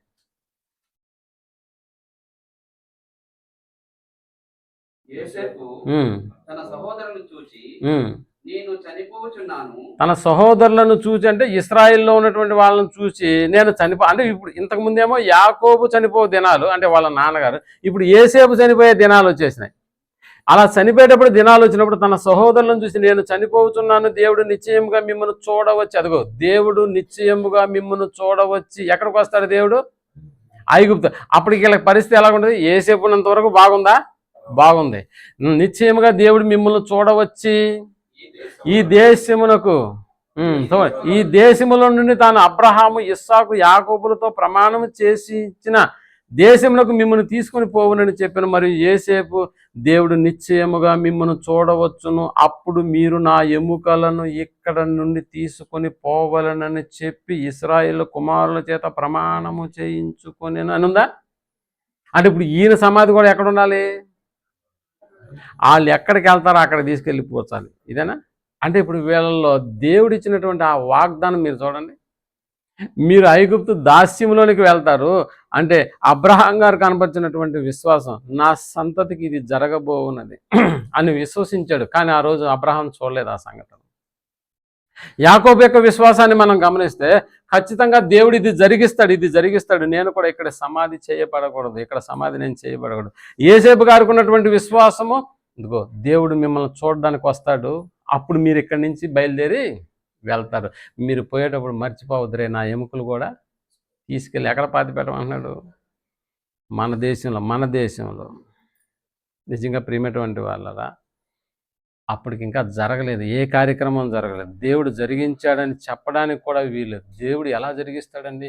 అసలు ఇంత గొప్ప జనాంగాన్ని, అప్పటికి ఇశ్రాయేళ్ల సంఖ్య అంత, అక్కడ కాల్బలమున్న యువకుల సంఖ్య సుమారు 6 లక్షలు. 70 మందితో వచ్చినటువంటి వీళ్ళు, నడవగలిగినటువంటి యుద్ధం చేయగలిగినటువంటి వీరుల సంఖ్య 6 లక్షల కాల్బలం, పురుషుల సంఖ్య అన్నాడు. మరి స్త్రీలు, పోనీ అలాగని వృద్ధులు, పిల్లలు, టోటల్గా లెక్కేసుకుంటే దాదాపు 18 నుంచి 22 లక్షల మంది ఉండొచ్చు. 22 లక్షల మందిని ఒక దేశం నుంచి మరొక దేశానికి తీసుకెళ్ళడం సాధ్యమవుతుంది? మీరు ఆలోచన చేయండి. అలా తీసుకెళ్లాలంటే యుద్ధాలే జరగాలి. యుద్ధాలు జరిగితే ఎవడన్నా బతుకుంటాడా? ఇటుపక్క వీళ్ళు నష్టపోతారు, చనిపోతారు, అటుపక్క వాళ్ళు కూడా చనిపోతారు. కాబట్టి ఎవరిని తీసుకెళ్ళాలి అంటే ఇక్కడ యుద్ధం జరగకూడదు. క్షేమంగా ఇశ్రాయేలుని దేవుడు ఏం చేయాలి? తీసుకెళ్ళాలి. ఎలా సాధ్యమవుద్దో మీరు ఆలోచన చేయండి ఒకసారి. దేవుడేమో అబ్రహాంకి వాగ్దానం చేసినాడు, ఇస్సాకుకి దాన్ని తెలియజేసినాడు అబ్రహాము. ఇస్సాకు కూడా గమ్ముగా ఉండకుండా యోసేపుతో కూడా చెప్పేసింది ఆయన. యోసేపు కూడా ఇప్పుడు ఏమన్నాడు? ఇశ్రాయేలుని పిలిచి దేవుడు మిమ్మల్ని దర్శిస్తాడు, ఇక్కడి నుంచి మిమ్మల్ని తీసుకెళ్తాడు అని చెప్తున్నాడే. ఎలాంటి నిరీక్షణ ఉందో మీరు ఆలోచన చేయండి. అసలు వాళ్ళకు ఊహలకు కూడా అందనటువంటి పరిస్థితులు ప్రియమైనటువంటి వాళ్ళ, ఊహలకు కూడా అందనటువంటి పరిస్థితులు, ఊహలకు కూడా అందట్లేదు. కాబట్టి నేను చనిపోతున్నాను, ఇది జరిగి తీరుతుంది, నిశ్చయముగా దేవుడు మిమ్మల్ని చూడవస్తాడు అని చెప్తాను. ఇశ్రాయేలు కూడా ఆ శ్రమలలో నిజంగా ఆలోచన చేస్తే ఈ బాధలు, ఈ ఇబ్బందులు, ఆడు కొట్టే కొరడా దెబ్బలు, ఆడు పెట్టే అన్నం మెతుకుల గురించి ఆలోచన చేస్తున్నప్పుడల్లా వీళ్ళలో ఉన్న నిరీక్షణ ఏంటో తెలుసా? ఎంత దెబ్బలు తిన్నా కొద్ది రోజులే కదా అనుకుంటున్నారు ప్రియమైనటువంటి వాళ్ళు. ఎంత కొద్ది రోజులు? 400 సంవత్సరాలు వాళ్ళ కంటికి ఎలా కనిపిస్తున్నాయి? కొద్ది రోజులే. ఆడు ఎదురు చూసాడు, ఆడు దెబ్బలు తిని ఆడు చచ్చిపోయాడు వాళ్ళ నాన్న అనుకున్నాం. పోనీ దేవుడు దర్శించడానికి వచ్చాడా? ఈ 400 సంవత్సరాల్లో కూడా మళ్ళీ ఎలాంటి కార్యక్రమం జరగలేదు. మరి ఎవరి తరంలో ఆ తర్వాత 400 ఏళ్ళు పూర్తవుతున్న కాలాలలో ఇప్పుడు మోషేను దేవుడు ఎక్కడ పుట్టాడు? ఓ తల్లి గర్భంలో నుంచి అప్పుడు పరిస్థితులు ఎలాగున్నాయి అక్కడ? పోనీ ఆనందంగా డెలివరీ అయిందని చెప్పి 10 మందికి చెప్పుకునే దాఖలాలు ఏమైనా ఉన్నాయా? నాకు కుమారుడు పుట్టాడని చెప్పుకునేటటువంటి ఇలాంటి దినాలు ఆ రోజుల్లో ఉన్నాయా? మీరు బాగా మగపిల్లవాడు పుట్టినప్పుడు మిగిలిన వాళ్ళందరూ తీసుకెళ్ళి నైల్ నదిలో పడేసినప్పుడు మరి మోషే తల్లిదండ్రులు ఎందుకండి మోషేని పడేయలేదు? ఎందుకు పడేయలేదు చెప్పండి? మీకు తెలుసు కదా, దేవుడు అక్కడ ఒక అద్భుతమైనటువంటి విషయాన్ని, ఆ బాలుడు సుందరుడై ఉండట చూచి, ఎవరు చూసింది? ఎవరు? అది ఫరో కుమార్తె చూసింది. అంటే మోషే జన్మించినప్పుడే తల్లిదండ్రులకు ఎలా కనిపించాడో మీరు ఆలోచన చేయండి. మోషే పుట్టినప్పుడే తల్లిదండ్రులకు నిజంగా ఒకవేళ దేవుడు ఏమన్నా ఇదిగో ఈ పుట్టినటువంటి వీడి ద్వారా ఏమన్నా నాయకుడిగా ఈయన ఏర్పాటు చేసుకున్నాడేమో అన్న ఆలోచన ఎప్పుడైతే మెదిలిందో అందుకని జమ్ము పెట్టలో దాచిపెట్టేశారు. అందరి బిడ్డలు అంటే మోషేతో పాటు పుట్టినటువంటి బిడ్డలందరూ ఎక్కడ పారవేయబడ్డారు? నైల్ నదిలో పారవేయబడ్డారు. బట్ ఈ తల్లిదండ్రులు మాత్రం ఇదేదో వీడు స్పెషల్గా కనిపిస్తున్నాడు, మనకి స్పెషల్గా కనిపించాడు కాబట్టి ఫరో కుమార్తె కూడా తీసుకెళ్లి తన అంతఃపురంలో పెట్టుకుని పోషించింది ప్రేమటువంటి వాళ్ళరా. సకల విద్యలలో ప్రావీణ్యుడిని చేసింది తెలుసా. ఇంకా చెప్పాలంటే నాన్న అమ్మాని బిలువరా, ఈ సింహాసనం నీదే అంటుంది. అంటే దేవుడు ఒక అద్భుతమైనటువంటి అవకాశాలను దేవుడు నిజంగా మోషే జీవితంలో కనపరిచాడా? అవును. ఇశ్రాయేలు కూడా నిజంగా అలాంటి శ్రమలలో ఎంతో ఓదార్పును కనపరుస్తున్నటువంటి ప్రజల్లాగా మనకు కనిపిస్తున్నారు ప్రియమైనటువంటి వారు. అంటే వాళ్ళు పడుతున్నటువంటి కష్టాన్ని వాళ్ళు అనుభవిస్తున్న ప్రతిసారి కూడా నిజంగా ఈ కష్టాలు ఎక్కువ రోజులు లేవులేరు. అబ్రహాంతో దేవుడు చెప్పాడంట, ఇస్సాకుతో దేవుడు చెప్పాడంట. కాబట్టి మనము ఈ నిరీక్షణ కలిగి మనం బ్రతుకుతాం. ఏ నిరీక్షణ కలిగి? మరలా మనం ఎక్కడికి వెళ్తాం? పాలు తేనెలు ప్రవహించే దేశానికి వెళ్ళి బ్రతుకుతాం. అప్పుడు దాకా ఇవేం చేద్దాం? అనుభవిద్దాం. రాబోయేటటువంటి దాన్ని దృష్టిలో పెట్టుకుని ఇప్పుడు మనం అనుభవిద్దాం. అందుకనే చాలా జాగ్రత్తగా నిజంగా ప్రియమైనటువంటి వాళ్ళరా ఎప్పుడు కూడా పిల్లల్ని హాస్టల్కి తీసుకెళ్ళి ఆడ వదిలేటప్పుడు చూడండి, ఒరే 10 ఏళ్లే కదరా అని చూడు, వాడు వచ్చేస్తాడు అప్పుడే. అంతేనా? 10 ఏళ్లే కదరా ఇక్కడ ఉంటావు అని చూడు, ఉంటాడా? అక్కడ ఉండడు. అంటే ఈరోజు వస్తున్నాను, వచ్చే ఆదివారం వచ్చేస్తాను కదా నేను అని చెప్పి, అంటే ఆడు ఉండబోయేది 10 ఏళ్లే కాదనట్లేదు. బట్ నువ్వు చెప్పేటటువంటి మాట ఎలాగ ఉండాలి? రేపు ఆదివారం వస్తుంది కదా, అప్పుడు నేను వచ్చేస్తాను అని చెప్పు. చాలా ఆనందంగా కూడా ఉంటాడు. అంతేనా? పోనీ ఆదివారం కూడా వెళ్ళావు, మళ్ళీ నాన్న నేను ఇంటికి వస్తాను నీతో, రే ఇంకెందుకు 4 రోజులు ఉంటే దసరా సెలవులు వస్తాయి కదా, 10 రోజులు ఉండొచ్చు అన్నాడు అనుకో. ఈ 10 ఏళ్ళు ఉండడం ఓకే, దాన్ని గుర్తు చేయట్లేదు. కానీ 10 రోజులు సెలవులు వస్తున్నాయి కదా అన్నప్పుడు సరేలే నాన్న ఇంకొక వారం కూడా ఉంటాలి అంటాడా? ఖచ్చితంగా. అదే అనమాట ఇక్కడ ఇశ్రాయేల్ జీవితంలో జరుగుతున్నదే. 400 ఏళ్ళు బ్రతకాలంటే దేన్ని బట్టి బ్రతుకుతున్నారు వాళ్ళు? దేవుడు మనల్ని దర్శించడానికి వస్తాడు. ఒక నాయకుడిని పంపిస్తాడు. ఆ నాయకుడి ద్వారా మనం ఈ దేశాన్ని వదిలి ఆ దేశానికి పోతాం. అసలు ఊహల్లో కూడా కనిపిస్తుందండి వాళ్ళకి, ఈ దేశాన్ని వదిలి దేవుడు మనల్ని తీసుకెళ్తాడన్న ఊహ ఏమైనా ఉందా? పోనీ అలా తీసుకెళ్లాలంటే ఒకరినా ఇద్దరినంటే కాదు, ఒక జాతి దాదాపుగా 22 లక్షల మందిని బయటికి తీసుకెళ్లాలంటే ఇది సాధ్యమయ్యే పనే? అంటే ఊహల్లో కూడా అనిపించట్లేదు ప్రేమటువంటి వాళ్ళు. ఒకవేళ అలా జరగాలంటే మనం యుద్ధాలు చేయాలి. యుద్ధానికి సంబంధించి మనకి ఏమైనా రైట్స్ ఉన్నాయా?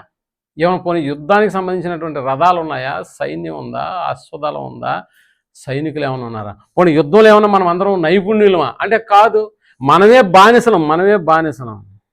అందుకనే ప్రేమటువంటి వాళ్ళరా, దేవుని యొక్క మాటలు ఎంత శక్తివంతమైందో నిజంగా ఆలోచించగలిగితే ఇశ్రాయేలీయులు ఎప్పుడు కూడా వాటిని లైట్గా తీసుకోలేదు ప్రేమటువంటి వాళ్ళు. దేవుని శక్తి కలిగినటువంటి వారు మన జీవితంలో మనల్ని బలపరిచేటటువంటి మాటలుగా 100 ఏండ్లు ఆ బలాన్ని మనకు తీసుకొచ్చే మాటలుగా నేడు కనిపిస్తున్నాయి ప్రేమటువంటి వారు. అందుకనే మన నిరీక్షణ, ఆనాడు ఇశ్రాయేలు పెట్టుకున్నటువంటి నిరీక్షణ ఏమన్నా ఒమ్మైందా? పోనీ ఆ నిరీక్షను బట్టి వాళ్ళు ఏమన్నా పడ్డారా? నిజంగా ఆలోచన చేద్దాం. ఆ నిరీక్షణ ఎలాగైనా దేవుడు మనల్ని దర్శించడానికి వస్తాడు. ఇశ్రాయేలు బానిసలుగా బ్రతుకుతున్నటువంటి ఐగుప్తులో దేవుడు మనల్ని దర్శించడానికి వస్తాడని ఎదురు చూశారు. చూశారు కాబట్టే వాళ్ళ మూలుగులు విన్నటువంటి దేవుడు ఆ ప్రాంతాన్ని దర్శించడానికి వచ్చాడు. మోషేని తీసుకొచ్చి నిలబెట్టాడు అక్కడ. మోషే, ఇప్పుడు యుద్ధాలు అవసరం లేదు మనకి, నువ్వు ఫరో దగ్గరికి వెళ్ళి చెప్పు. ఎందుకంటే ఇశ్రాయేల్ ఆ నిరీక్షణలోనే బ్రతుకుతున్నారు. ఆ నిరీక్షణే కనుక లేకపోతే ఏమండి, ఇక మన బతుకులు ఇంతేను అనుకున్నారనుకోండి, అందరూ సామూహికంగా ఏం చేయాలంటే పోయి ఆత్మహత్యలు చేసుకోవాలండి. ఈ బాధలు ఎవరు పడతారండి? అది కొట్టే దెబ్బలకి చెప్పే పనులకి ఏమైనా తేడా ఉందా? ఎంత భయంకరమైనటువంటి పరిస్థితుల్లో మనం ఇంకా వెళ్ళి ఆ వెట్టి చాకరీ చేయాలన్నా, వద్దు మనకి బతుకులు అని చెప్పి చచ్చిపోవాలండి. నిజంగా వాళ్ళు సమూహాలుగా చచ్చిపోవాలి. మనకు తెలుసు కదా, కుటుంబంలో ఈనాడు ఏ సమస్యలు వచ్చినా కూడా ముందుగా పిల్లల్ని చంపేసి ఆ తర్వాత వాళ్ళు కూడా చచ్చిపోయినటువంటి దాఖలాలు ఉన్నాయా? ఈ తరాల్లో చూడలేదు ఎక్కడ? ముందుగా పిల్లల్ని చంపేస్తున్నారు, ఆ తర్వాత తాము కూడా ఏం చేస్తున్నారు అంటే హోప్స్ లేవు. భవిష్యత్తులో ఎటు చూసినా కూడా ఇందులో నుంచి బయటపడతామన్న ఆలోచన కూడా వాళ్ళకి రావట్లేదు. ఎలాంటి వాగ్దానాలు కనపడట్లేదు. ఫలానా వాడు వచ్చి మనకు సహాయం చేస్తాడన్న ఆలోచన కూడా కనిపించట్లేదు. అందుకనే సామూహికంగా కుటుంబాలు ఏమైపోతాయంటే ఆత్మహత్యలు చేసుకున్నాయి. ఎందుకంటే వేరే దారి లేదా అంటే లేదు. ఇశ్రాయేల్ పరిస్థితి కూడా అలాగనే ఉంది ఆ రోజు. కానీ వాళ్ళని ఎక్కడో ఒకటి ఏం చేస్తుందంటే హెచ్చరిక చేస్తుంది, దేవుడు మిమ్మల్ని దర్శించడానికి వస్తాడు, ఈ ప్రాంతం నుంచి మిమ్మల్ని తీసుకెళ్తాడు. ఎలాంటి పరిస్థితుల్లో వీళ్ళు ఆ వాగ్దానాన్ని వాళ్ళు నమ్ముకుని బ్రతుకుతున్నారని అంటే ఇక కొద్ది రోజులే కదా ఒక నాయకుడు వస్తాడు అనేటువంటి వాళ్ళ నిరీక్షణ నిజంగా ఏమైనా సిగ్గుపరచబడిందా అండి? లేదే. అందుకని ఒకవైపు వాళ్ళ నిరీక్షణ ఎంత బలంగా పేరుకోబోతుందో, మరొక వైపు దేవుడు ఏం చేశాడంటే మోషేను పెరగనిస్తా వస్తున్నాడు. ఎక్కడ? ఐగుప్తు దేశంలోనే పెరగనిస్తా వస్తున్నాడు. ఫరోని కాదని ఒక జనాంగాన్ని తీసుకెళ్ళడం సాధ్యపడినటువంటి దినాల్లో ఒక జనాంగాన్ని విడిపించడం అంటే చిన్న పని కాదు ప్రేమటువంటి. ఆ జనాంగంలో ఏదో ఒకరినో ఇద్దరిని తీసుకెళ్తానంటే రాజు సరేలే తీసుకోపోరాడితే ఎందుకులే మాకు అని అనుకుంటే పర్లేదు. నిజంగా ఎలాంటి వైఖరిని ఆ రోజు కనపరిచాడు దేవుడు అని అంటే ఇశ్రాయేలుల గొప్పతనం, ఇశ్రాయేలుల వెనుకాల దేవుని యొక్క గొప్పతనం రుచి చూపించాడు ప్రేమటువంటి వారు. ఎలా రుచి చూపించడం మీరు అర్థం చేసుకున్న ఒకసారి మనకు తెలుసు కదా, ఎన్నో తెగుళ్ళు అక్కడ నేను అన్నామే.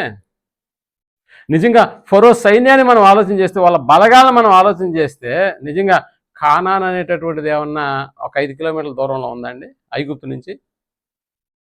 ఏమన్నా ఏడకే కదా మేము వెళ్తామంటున్నాం, దగ్గరే కదా అదేనని అంటే ఫరో సర్లేరా దగ్గరే కదా ఫోన్లే మాకు అవసరం మళ్ళీ మేము తీసుకొచ్చుకున్నాం అనే పరిస్థితి ఏమైనా ఉందా?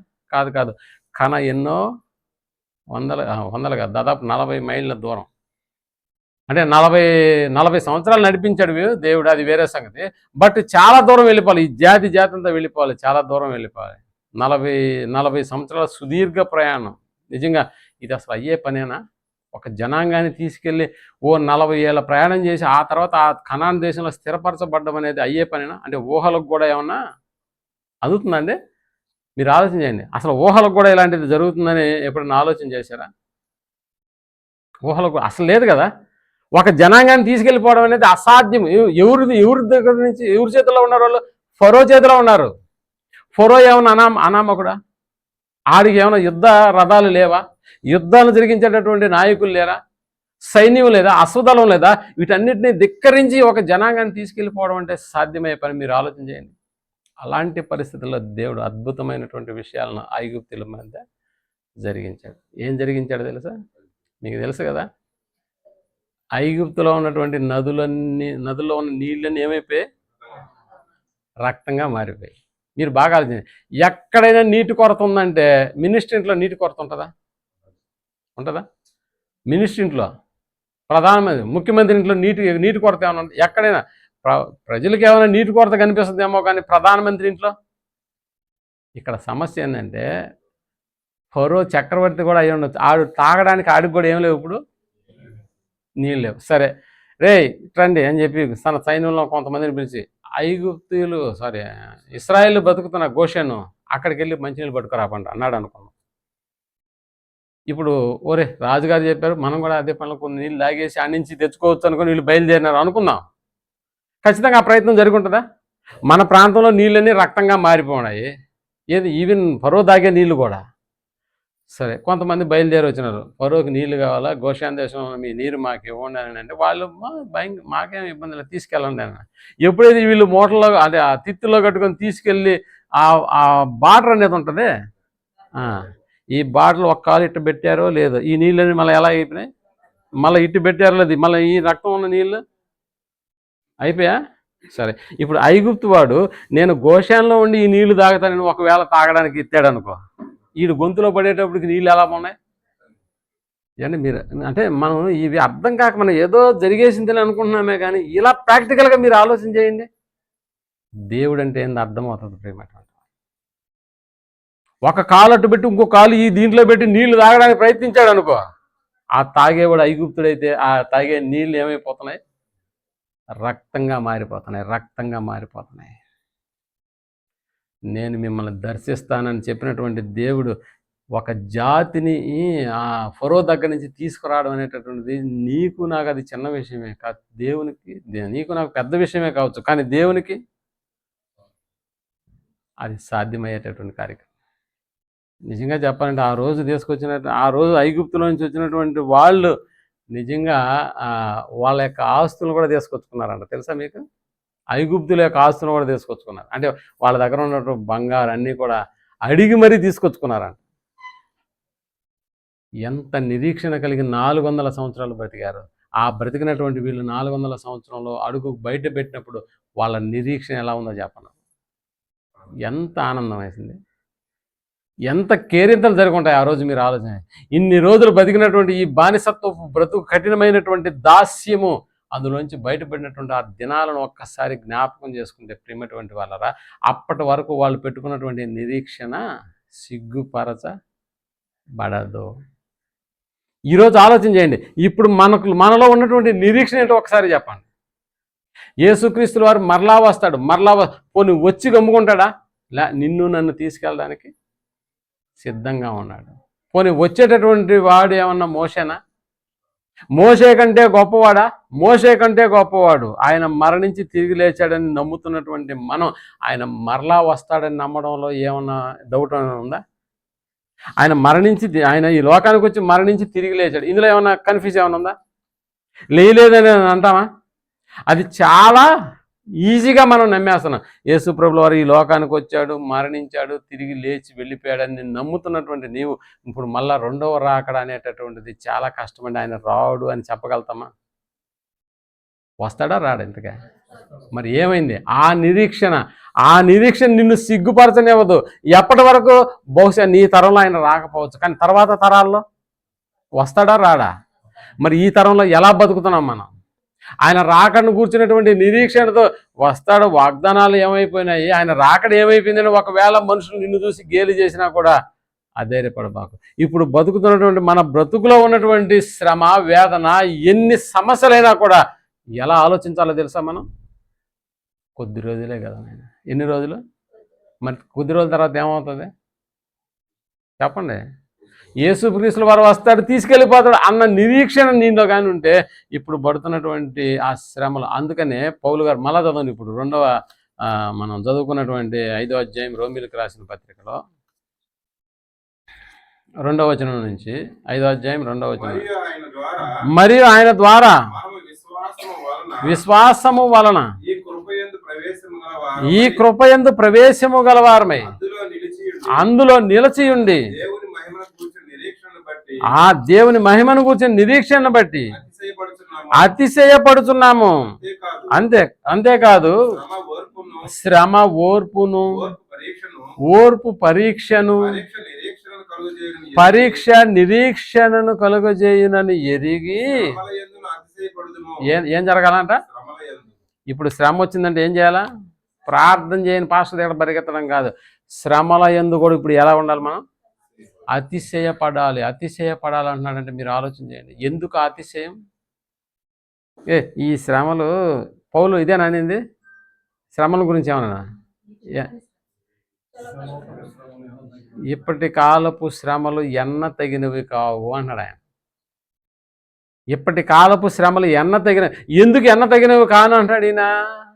మన నిరీక్షణ ఏంటంటే ఇక్కడ కాదండి, మన నిరీక్షణ యేసుక్రీస్తుల వారు వచ్చి తీసుకెళ్తాడన్న నిరీక్షణ ఉందే. నిన్ను సిగ్గుపరచనివ్వదు. ఒకనాడు ఇశ్రాయేలుని సిగ్గుపరిచాడా దేవుడు? వాళ్ళు పెట్టుకున్నటువంటి నిరీక్షణ అసలు ఊహలకు కూడా ఆధారం లేనటువంటి పరిస్థితుల్లో కూడా దేవుడు అద్భుతమైనటువంటి రీతిలో మోషేని అక్కడికి పంపించాడు. ఫరో ఏంటి, ఆడి తాత ముత్తాత అయినా కూడా దిగొచ్చి నమస్కారం, అది మీరు వెళ్ళిపోండి అని దండం పెట్టి ఫరో మోషేని పిలిచి మరి దండం పెట్టి తమ ఆస్తుల్ని ఇచ్చి సాగనంపారే. ఇశ్రాయేలు సిగ్గుపరచబడలేదు ప్రేమటువంటి వాళ్ళ. ఆనాడంటే ఒక దేశం నుంచి మరొక దేశానికి ఉన్నటువంటి ప్రయాణం, కానీ ఈనాడు ఒక లోకం నుంచి మరొక లోకానికి మన ప్రయాణం జరుగుతుంది. ఆ ప్రయాణం యేసుక్రీస్తు రాకడ వల్ల జరుగుతుంది. మరి ఆయన రాకను కూర్చున్న వాగ్దానం ఏమాయను అని ఎవడన్నా నిన్ను విసిగిస్తే కూడా, గేలి చేస్తే కూడా నువ్వు సిగ్గుపడబాకు. నిన్ను ప్రేమిస్తున్నాడు కాబట్టి జరగబోయేటటువంటి వాటన్నింటి గురించి దేవుడు ఈరోజు నీకు నాకు తెలియజెప్తున్నాడు. అనేక అద్భుతమైన సూచనలు ఉన్నాయి, ఆయన రాకడకు సూచనలు ఉన్నాయి. కావాలంటే చూసుకో. టైం అయితే నీకు తెలియదేమో కానీ సూచనలు అయితే ఇచ్చాడు ప్రేమటువంటి వాడు. ట్రైన్ కోసం బుక్ చేసుకున్నాం అనుకోండి, రైల్వే స్టేషన్కి వెళ్ళిపోయాం, ఒక అరగంట ముందే వెళ్ళిపోవడం మనకు తెలుసు. ఆరాధన కంటే అరగంట తర్వాత వస్తాం, అది వేరే సంగతి. బట్ రైల్వే స్టేషన్కి అయితే ఎన్ని గంటలు? అరగంట ముందే వెళ్తామా? విమానంకి అయితే 3 గంటల ముందే వెళ్తాం. చర్చికి మాత్రం లాస్ట్లో అయినా వచ్చేస్తాం, అది వేరే సంగతి. ఒక అరగంట ముందు రైల్వే స్టేషన్లోకి వెళ్ళి కూర్చున్నాం అనుకోండి, అప్పుడు చదువుతాం యాక్తిరూపం కృత్యా ధ్యాన్దే 3 గంటలు లేటు అంటాడు. అప్పుడు ఏం చేస్తావు? ఇటు వెనక్కి రాలేవు, ఇది ఇంటికి, అలాగని చెప్పి అక్కడ ఉండలేవు. పరిస్థితి ఎలా ఉంటుందో నువ్వు ఆలోచించి. ఇంకా చక్కర్లు కొడుతుంటావు, అది చూస్తావు, ఇది చూస్తావు, పక్కన ఏమి ఇంకా అంటే ట్రైన్ ఇంకా లేటు. ఎన్ని గంటలు? 3 గంటల. 3 గంటలు. ఆ 3 గంటలు వెయిటింగ్లో ఏమనిపిస్తుందో తెలుసా? వద్దు, ఇంటికి వెళ్ళిపో, అసలు ఈ ట్రైనే క్యాన్సిల్ చేసుకుంటే బాగుంటుంది. ఏమంటే ఆ నిరీక్షణ, ఆ 3 గంటలు నువ్వు పడే తపన ఉందే. 3 గంటల తర్వాత కూడా మళ్ళీ యాక్తిరేం కృతీయ ధ్యాన్ని ఇంకా 4 గంటలు లేట్ అన్నాడు. ఇప్పుడు ఏం చేస్తావు చెప్పండి?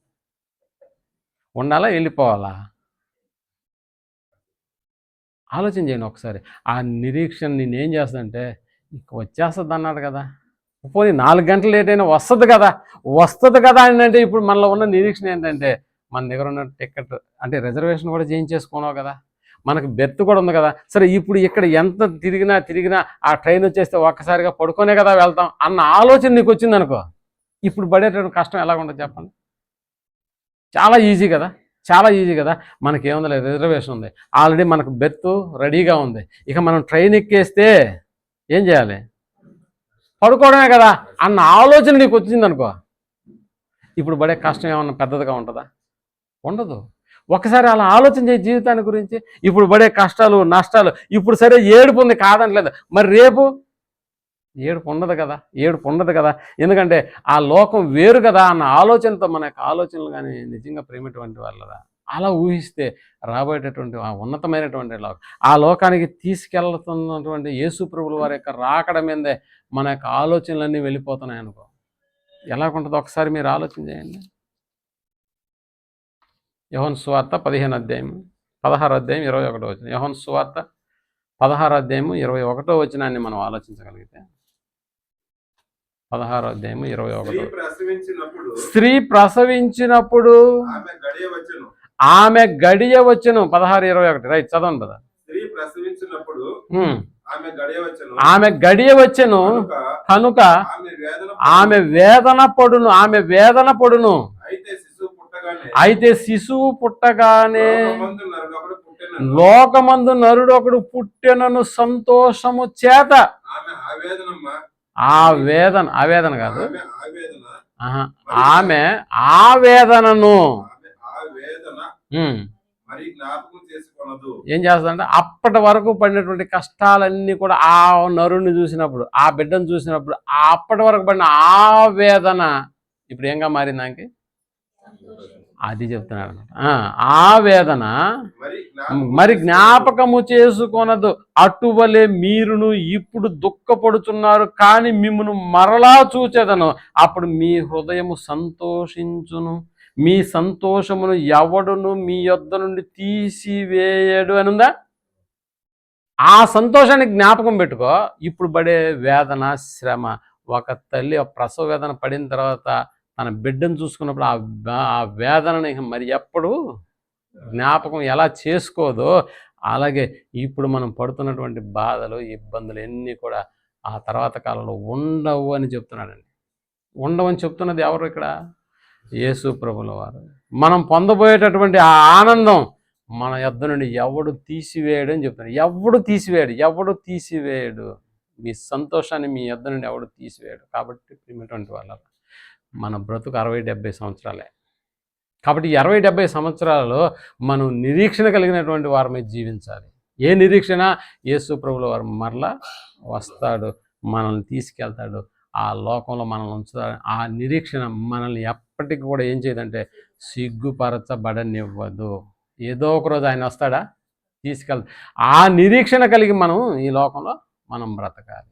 కాబట్టి ఆ నిరీక్షణ నిన్ను నన్ను ఎప్పుడు కూడా సిగ్గుపరచబడనివ్వదు. ఒకనాడు ఇశ్రాయేలు విషయంలో సిగ్గుపరచనివ్వలేదు. ఎందుకంటే వాళ్ళ నిరీక్షణ చూడండి 400 సంవత్సరాలు కలిగిన నిరీక్షణ. మరి మన నిరీక్షణ 60-70 సంవత్సరాలే కదా. 60-70 సంవత్సరాలే కదా. ఈ 60-70 సంవత్సరాల్లో మనం ఈ నిరీక్షణ కలిగి మనం బ్రతికి ఒకవేళ ఆయన రాకడ జరగలేదనుకో మనం చనిపోతాం, ఇబ్బంది ఏం లేదు. చనిపోయినా కూడా మళ్ళీ ఆయన రాకడలో మళ్ళీ చనిపోయిన వారందరూ ఏమవుతారంట? తిరిగి లేస్తారు. కాబట్టి అప్పుడైనా కూడా మనం వెళ్ళిపోతామా? అలాంటి నిరీక్షణతో క్రైస్తవ జీవితం అనేటటువంటి ఈ విశ్వాసం ఈ నిరీక్షణ అనే విశ్వాసం అనే ఆ పునాది మీద కట్టబడగలిగితే ఎన్ని నీకు ఎదురైనా కూడా అవన్నీ క్షణకాలం ఉండి మా చులకని శ్రమ అన్న పదంతో పౌలు గారు ఎలా కొట్టేశారో అలాగ మనం కూడా కొట్టేసుకుని ముందుకు సాగిపోతూ ఆ నిరీక్షణ కలిగి బ్రతికేటటువంటి ఒక అద్భుతమైనటువంటి క్రైస్తవ సమాజంగా మనం ఉండాలని కోరుకుంటూ ఈ మాటలు ముగిస్తున్నాను. ప్రార్థన చేసుకున్నాం. ప్రేమ కలిగిన మా గొప్ప తండ్రి, ఉన్నతమైన మీ మాటల పట్ల లక్ష్యం ఉంచడానికి నీ బిడ్డలను ఇదిగో కలిసి ఆలోచన చేసినటువంటి యొక్క వాక్య సంపదలు, ఇశ్రాయేలు యొక్క నిరీక్షణలో మీరు వారిని సిగ్గుపరచబడనివ్వకుండా అద్భుతమైనటువంటి రీతిలో ఫరో యుద్ధ నుంచి వారిని విడిపించి తీసుకెళ్ళినటువంటి కనాను దేశంలో వారిని ప్రవేశపెట్టారు. నాన్న, ఈనాడు మేము ఒక దేశం నుంచి మరొక దేశానికి పోవట్లేదు, కానీ ఒక లోకం నుంచి మరొక లోకానికి తీసుకెళ్ళడానికి మీ కుమారుడైనటువంటి యేసుక్రీస్తుల వారిని ఈ లోకానికి పంపుతున్నారు. ఆయన రాకడ కొరకు ఎదురు చూస్తున్నటువంటి మా అందరి బ్రతుకుల్లో రాబోయేటటువంటి ఆ లోకాన్ని పొందుతామన్న ఆనందం, ఆ నిరీక్షణ కలిగి మా బ్రతుకులు ముగించినట్లుగా సహాయం చేసి నడిపించమని, మేము కలిగినటువంటి ఈ యొక్క నిరీక్షణ విషయంలో సిగ్గుపరచకుండా నన్ను వాటిని జరిగించేటటువంటి గొప్ప సూచక విధానాన్ని మీరు ఇశ్రాయేలు జీవితాల్లో మీరు ఎలా చూపించారో మా జీవితంలో కూడా అలా చూపిస్తారని మేము నమ్ముతూ విశ్వసిస్తూ అలాంటి బ్రతుకు కోసం మేము ఎదురు చూస్తూ ఈ లోకాన్ని ముగించే భాగ్యాన్ని మాకు దయచేయమని కోరుకుంటూ ఈ ప్రార్థనను మా రక్షకుడును మీ ప్రియకుమారుడైనటువంటి యేసుక్రీస్తుల వారి నామమున ప్రార్థించి అడిగి వేడుకొంచున్నాము తండ్రి. ఆమేన్.